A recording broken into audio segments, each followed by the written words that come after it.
এই বাংলায় মুসলমানদেরকে ভোট ব্যাংক হিসেবে ব্যবহার করা হচ্ছে। এটা কে বলছে, যা বলছে জানি না, মমতা ব্যানার্জি নিজে বলছে।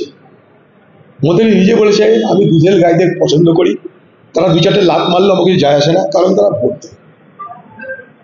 অতএব কে কি বলছে জানি না। এই বাংলায় আপনি এমএলএদের সংখ্যা দেখেন, মুসলমানের সংখ্যা কমছে। এই বাংলায় সরকারের মন্ত্রীদের সংখ্যা দেখেন, সেখানটাই মুসলমানের সংখ্যা কমছে।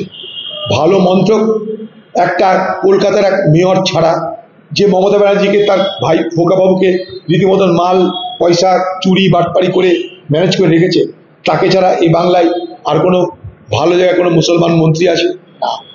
এই বাংলার কোনো বড় বড় পদে মুসলমান কাউকে দেখতে পাওয়া যায় না।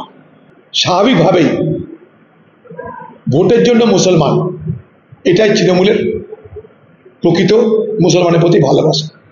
তৃণমূলের মুসলমানের প্রতি ভালোবাসা মানে আমাদের ঘরের মুরগি পোষার মতন ব্যাপার, যখন প্রয়োজন কেটে খাবে। আমাকে হারানোর জন্য আমাকে হিন্দু আর তৃণমূলকে মুসলমানের পার্টি হতে হয়েছিল। ভোট শেষ, গল্প শেষ। এখন মসজিদে ইমামদেরকে ভাতা দেওয়া হবে কিনা তার জন্য কাগজপত্র জমা দাও, এই তো বল। একটা ইমামদের সংগঠন তারা বলছে ইমাম ভাতা দেওয়ার নামে পশ্চিমবঙ্গের সরকার একটা পোর্টাল খুলছে, যেখানে মসজিদের মধ্যে প্রকৃত অর্থে নামাজ পড়া হচ্ছে কিনা তার ছবি সেখানটাই পোস্ট করতে হবে।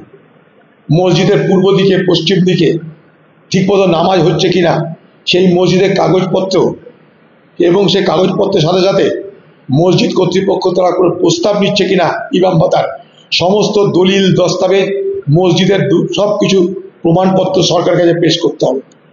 অর্থাৎ নতুন করে পশ্চিমবঙ্গে মসজিদের উপরে এই সরকার তার নিয়ন্ত্রণ আনতে চাইছে, মুসলমান ভোটকে এক জায়গায় রাখার জন্য।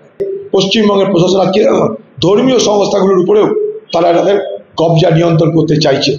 তাই মুসলিম সমাজের কাছে প্রতিশ্রুতি অনেক দেওয়া হয়েছিল, কিন্তু আখেরে মুসলিম সমাজ যে শূন্য হাতে বসে আছে, তারা যে শুধুমাত্র ভোটে খাদ্য, সেটা তারা যদি বোঝে সেটা মুসলমান সমাজের জন্য ভালো।